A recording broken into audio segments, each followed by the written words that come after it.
On April 2nd, Captain Button took off from the runway at Davis-Monthan Air Force Base for the last time. The aircraft he was piloting was the A-10 Thunderbolt II. The jet was loaded up with 4 Mk-82 bombs, 60 flares, 120 chaff canisters, and 575 rounds of 30mm ammunition.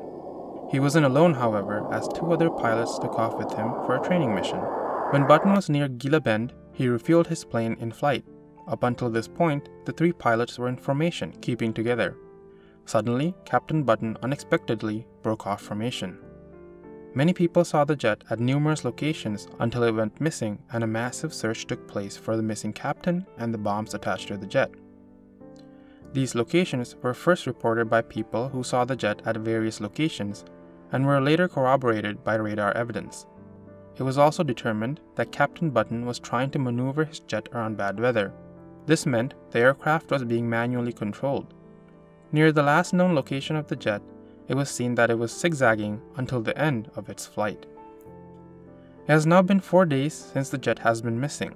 The search area for the missing jet is expanded to around 200 miles southwest of Denver after new radar data reveals where the jet was headed. The jet had its transponder turned off, which meant air traffic controllers had no way of knowing which aircraft was on their radar.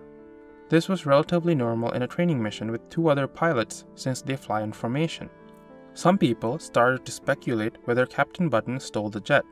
Also, if the jet was crashing and Captain Button ejected, then a homing beacon would have been activated, though none were detected. Eventually, the search shifted to the Colorado Rockies, as radar and some witnesses saw a low-flying jet in the area. It was also possible that the jet crashed but was hidden by the heavy snowfall. Satellites show what appears to be the evidence of a jet crash. Interestingly, there were over 40 seismic sensors in the area, yet none had detected anything even remotely close to a jet crash. Searchers finally honed in to a location of a possible jet crash, which they believed was the wreckage of the missing jet. By this point, the Air Force and other military personnel are sure it is the wreckage of the jet. Some pieces of metal were seen in the snow from above, and pararescuers were put on the mountain to look for wreckage. Some of the pieces found contained serial numbers, which were quickly matched to the missing jet, finally confirming its fate.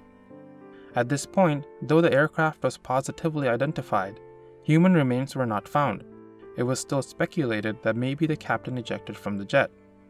Air Force Major General Nels Running said, "We have positive identification that these are pieces of the A-10 aircraft. I don't know if Captain Button was with the aircraft or was not with the aircraft, so I can't talk about remains. The search continues." Unfortunately, human remains were found in the snow. They were in a fragmentary state, which made some of the tests required to be done not possible. Within 72 hours, DNA evidence showed that it was indeed Captain Button. A test to see if the captain had passed out from a high level of CO2 was not possible due to the small size of the fragments. However, testing did show that the captain was not under the influence of drugs or alcohol. There was also the case of the missing bombs. The bombs were designed to not explode in the case of a plane crash, yet none of the bombs could be located anywhere near the site. An exhaustive search for the bombs was launched with metal detectors and ground-penetrating radar. Even more interesting was that the bomb racks of the plane were recovered, and it showed that the bombs were not deployed, meaning they should be with the wreckage. In a bizarre turn of events, a dozen or so witnesses reported hearing loud explosions in northern Arizona. It could have been the bombs dropping, but there was no evidence to corroborate the story. What happened to these bombs, and why did Captain Button suddenly veer off from formation and crash into the peaks of a mountain?